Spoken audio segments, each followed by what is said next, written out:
কি বিষয় নিয়ে আজকে আপনাদের এই কর্মসূচি চলছে এখানে? আজকে বড়বিল এলাকায় একটা ঘরোয়া সভায় আমরা মিলিত হয়েছি। উদ্দেশ্য হল সর্বভারতীয় কংগ্রেস কমিটির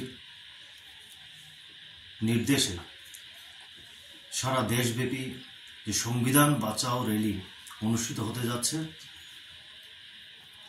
সেটা আগামীকাল আমাদের ত্রিপুরা রাজ্যে প্রদেশ কংগ্রেস কমিটির নেতৃত্বে সেই সংবিধান বাঁচাও র্যালি অনুষ্ঠিত হবে বেলা 11টায় আগরতলায়।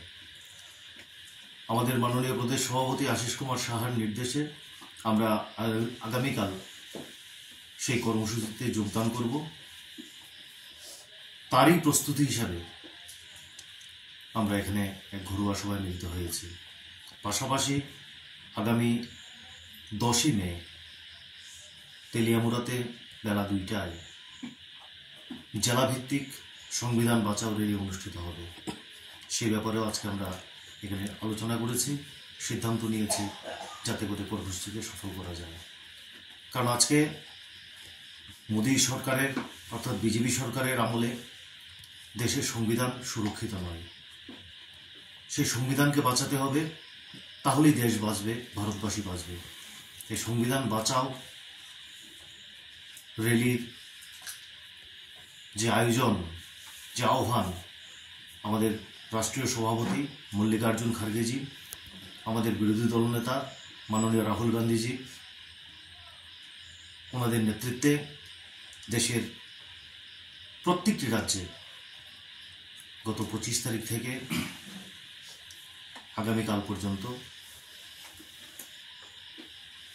অর্থাৎ 30 তারিখ পর্যন্ত 30শে এপ্রিল পর্যন্ত সারা ভারতবর্ষে সেই সংবিধান বাঁচাও র্যালি অনুষ্ঠিত হবে। সংবিধান বাঁচাওকে কেন্দ্র করে খোয়াই জেলে তার কোন কোন জায়গাতে কর্মসূচি করেছেন? খোয়াই জেলা ভিত্তিক কর্মসূচি আগামী 10 তারিখ তেলিয়ামুড়াতে হবে। এরপর 11 তারিখ থেকে 17 তারিখ পর্যন্ত হবে বিধানসভা ভিত্তিক।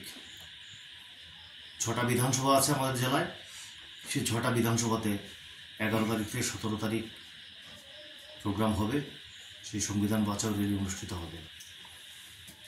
সেটা আমরা পরবর্তী সময় তারিখ ঠিক করে আপনাদেরকে জানিয়ে দেব। ধন্যবাদ।